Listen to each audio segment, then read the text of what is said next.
హుదైబియాలో ఒక అంశం ఏంటంటే ముస్లింలు మరియు ముస్లిమేతరుల మధ్య 10 సంవత్సరాల వరకు యుద్ధం ఉండకూడదు.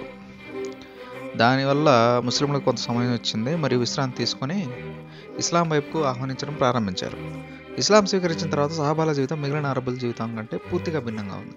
అది అరబ్బులను ఎంతగానో ఆకట్టుకుంది మరియు క్రమంగా చాలామంది ఇస్లాం స్వీకరించడం ప్రారంభించారు. వీరందరిలో మక్కాలోని 2 ముఖ్యమైన వ్యక్తులు ఖాలిద్ బిన్ వలీద్ మరియు అమ్ర్ బిన్ ఆస్ కూడా ఉన్నారు. మరియు ఖాలిద్ బిన్ వలీద్కి ఇస్లాం స్వీకరించడం చాలా కష్టం, ఎందుకంటే ఖురాన్ వలీద్ బిన్ ముగీరా, ఆయన ఖాలిద్ బిన్ వలీద్ యొక్క తండ్రి, ఆయన గురించి చాలా కఠినమైన పదాలను ఉపయోగించారు. మరియు అరబ్ ప్రపంచంలో కుటుంబం మరియు ముఖ్యంగా తండ్రి గౌరవం చాలా ముఖ్యమైన విషయం. అయినప్పటికీ ఖాలిద్ బిన్ వలీద్ తన తండ్రి మరియు మొత్తం కుటుంబానికి వ్యతిరేకంగా వెళ్ళి ఇస్లాంను అంగీకరించారు. మెల్లగా ఇస్లాం వ్యాపించింది మరియు ప్రవక్త వారు రోమన్ సామ్రాజ్యానికి ఒక రాయబారిని పంపించారు. అయితే ఈ రాయబారిని ఘసానీ సామ్రాజ్యం వారు దారుణంగా చంపేశారు. ఈ ఘసానీ సామ్రాజ్యం అరబ్ మరియు రోమన్ సామ్రాజ్యం మధ్యలో ఉంది. ఇది రోమన్ సామ్రాజ్యం యొక్క వెసల్ రాజ్యం. వెసల్ రాజ్యం అంటే తోల్బం రాజ్యం. ఘసానీ రాజ్యం రాయబారి చంపడం యుద్ధం ప్రకటించినట్లే.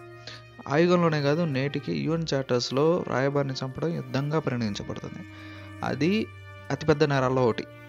ప్రవక్త వారు ఈ విషయం తెలుసుకున్న వెంటనే 3000 మంది సైన్యాన్ని సేకరించి రోమన్ సామ్రాజ్యంపై దాడి చేయాలని నిర్ణయించుకున్నారు. ఈ సైన్యం ముస్లింలలోనే అతిపెద్ద సైన్యం. ఇంతకుముందు ముస్లింలు ఇంత పెద్ద సైన్యాన్ని సేకరించలేదు. రోమన్ సామ్రాజ్యం దీనికి కొంతకాలం ముందు పర్షియన్ సామ్రాజ్యంతో చాలా ప్రమాదకరమైన యుద్ధంలో విజయం సాధించింది. రోమన్ మరియు పర్షియన్ సామ్రాజ్యాలు ఈ సమయంలో 2 గొప్ప అగ్రరాజ్యాలు. ఒక అమెరికా, ఒక చైనా లాగా అంత పెద్ద రాజ్యాలు అన్నమాట. మరియు ఈ యుద్ధంలో ఎవరు గెలుస్తారు, యుద్ధం ముగియడానికి ముందే ఖురాన్ ఈ విషయాన్ని చెప్పేసింది. ఇది కూడా గొప్ప కథ, కాబట్టి సబ్స్క్రైబ్ చేసుకోండి. ఇది సామ్రాజ్యం చాలా ఎత్తులో ఉన్నప్పుడు అరబులు ఎప్పుడు రోమన్ సామ్రాజ్యంపై దాడి చేయలేదు. రోమన్ సామ్రాజ్యానికి వ్యతిరేకంగా పోరాడడం ఆత్మహత్యగా పరిగణించబడింది. కేవలం 3000 మంది ముస్లింలు మాత్రమే రోమన్ సామ్రాజ్యంపై దాడి చేస్తున్నారని అరబులు తెలుసుకున్నప్పుడు వారిని ఎగతాళి చేశారు. ఎలా అంటే 3000 మందితో ముస్లింలు ఎవ్వరూ సజీవంగా తిరిగి రాలేరు. మరియు రోమన్ సామ్రాజ్యం మదీనాపై దాడి చేసి ముస్లింలను చంపేస్తుంది అని. ముహమ్మద్ ప్రవక్త జైద్ బిన్ హారిసా ఈ సైన్యానికి నాయకుడిగా ఉపయోగించారు. తర్వాత ఇస్లాంకి ముందు జైద్ బిన్ హారిసా ముహమ్మద్ ప్రవక్త వారి కుమారుడిగా అనుకున్నారు. జైద్ బిన్ హారిసా షహీద్ అయిపోతే మీ తదుపరి నాయకుడు జాఫర్ బిన్ అబీ తాలిబ్ అని మిగిలిన సైన్యానికి చెప్పారు. అతను హజరత్ అలీ వారి సోదరుడు. మరియు జాఫర్ కూడా షహీద్ అయిపోతే అప్పుడు మీ నాయకుడు అబ్దుల్లా బిన్ రవాఫా, మరియు అతను మా రాబాయిని హతమార్చిన ప్రదేశానికి వెళ్ళి అతన్ని ఇస్లాంలోకి ఆహ్వానించమని చెప్పారు. ఈ వ్యక్తులు ఇస్లాంను అంగీకరించకపోతే మాత్రమే వారితో దాడి చేయండి అని చెప్పారు. మరియు ఎట్టి పరిస్థితుల్లోనూ చిన్నారికి, వృద్ధులకి, స్త్రీలకి ఎలాంటి హాని చేయకూడదని చెప్పారన్నమాట. మరియు చెట్లను కూడా నరికివేయద్దు. జైద్ 3000 మంది సైనికులతో వెళ్ళారు. దానిలో రోమన్లు 2 లక్షల మందితో ముస్లింలకు వస్తున్నారని తెలుసుకున్నారు. దళాలు 2 లక్షలు, 3000, 2 లక్షలు వర్సెస్ 3000.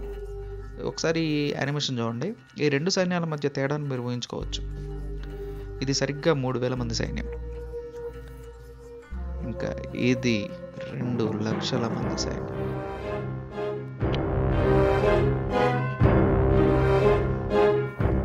ఇప్పుడు కొంతమంది పాశ్చాత్య చరిత్రకారులు వాళ్ళు 2 లక్షలు కాదు, 2 లక్షల కంటే తక్కువ అని చెప్పారు. కానీ రోమన్లు ముస్లింల కంటే చాలా ఎక్కువ అని అందరూ నమ్ముతారు.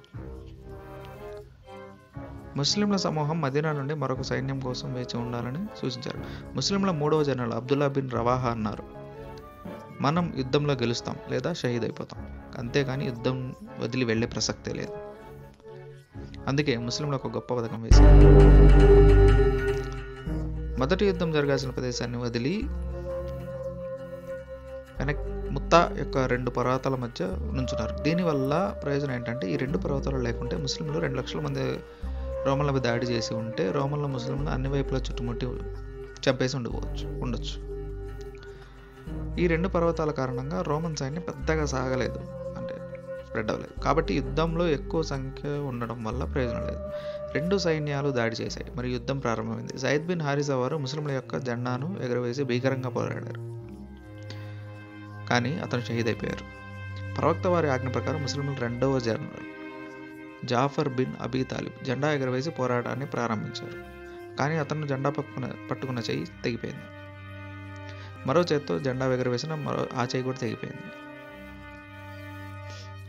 జాఫర్ రజియల్లాహు తాలాను షహీద్ అయిపోయారు.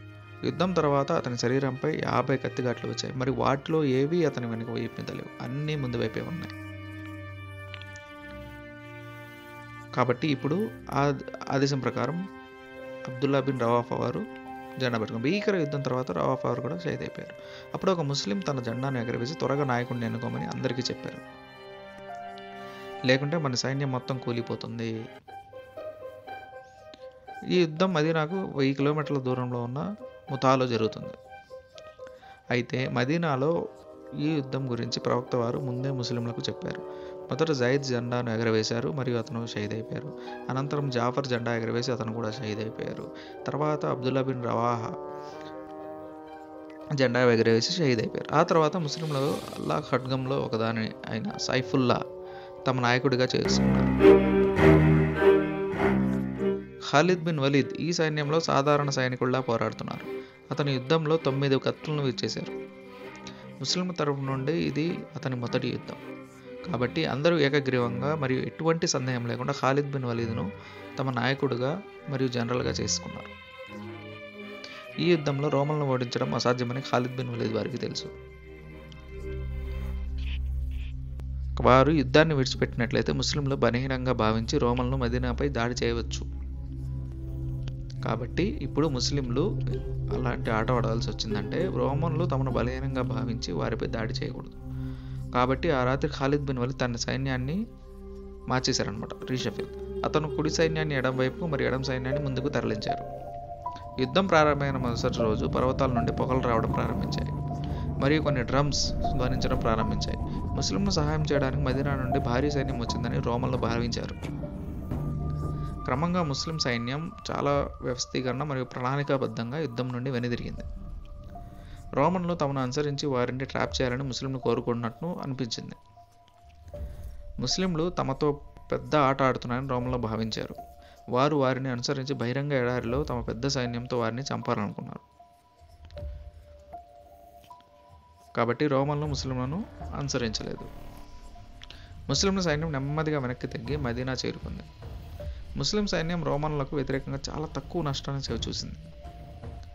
రోమన్ల యుద్ధం నుండి ముస్లింలు పారిపోయారని మదీనా ప్రజలు భావించారు. కాబట్టి వారు ముస్లిం సైన్యాన్ని చాలా దూషించారు. అప్పుడు ప్రవక్త వారు వాళ్ళు పారిపోయి రాలేదు, మన సహాయం తీసుకోవడానికి వచ్చారు అని చెప్పారు. త్వరలో మనం మళ్ళీ రోమ్పై దాడి చేద్దాం. కాబట్టి ఈ యుద్ధంలో రోమన్లు ముస్లింల మధ్య జరిగింది. కానీ అరేబియా మొత్తం ఈ యుద్ధాన్ని చాలా నిశితంగా గమనిస్తోంది. ఎందుకు అంటే మొదటిసారి అరబ్బులు శక్తివంతమైన రోమన్ సామ్రాజ్యానికి సవాల్ చేశారు. ఎలా అంటే కాబట్టి 2 లక్షల మంది సైన్యంతో పోరాడడానికి కేవలం 3,000 మంది సైన్యంతో వెళ్ళారు. అలాగే క్షేమంగా తిరిగి వచ్చారు. కనుక ఇది అరేబియా చరిత్రలో చాలా అసాధ్యమైన విషయం. దానివల్ల మిగిలిన అరబ్బుల హృదయాల్లో ముస్లింల పట్ల చాలా గౌరవం పుట్టింది. మరియు ఖందక్, బదర్, ఉహద్ వంటి ప్రతి యుద్ధంలో ముస్లింలకు వ్యతిరేకంగా ఉండే అరబ్బుల తెగలు ముతా యుద్ధం తర్వాత వారు ఇస్లాం వైపుకు రావడం ప్రారంభించారు.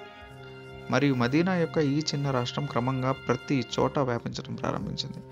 పర్షియన్ సామ్రాజ్యంతో యుద్ధం తర్వాత రోమన్ సామ్రాజ్యం బలహీనపడినందువల్ల రోమన్లు ఇంత తక్కువ బలంలో యుద్ధంలో ఓడిపోయారని ఇప్పుడు కొంతమంది చరిత్రకారులు అంటున్నారు. ఆ యుద్ధంలో పర్షియన్ సామ్రాజ్యం రోమన్ సామ్రాజ్యాన్ని పూర్తిగా నాశనం చేసేసింది. అయితే అదే సమయంలో రోమన్లు యుద్ధంలో గెలుస్తారని పర్షియన్లు కాదని ఖురాన్ సూరా రోమ్లో చెప్పబడింది. మరియు ఇది కూడా చాలా ఆసక్తికరం కదా. సబ్స్క్రైబ్.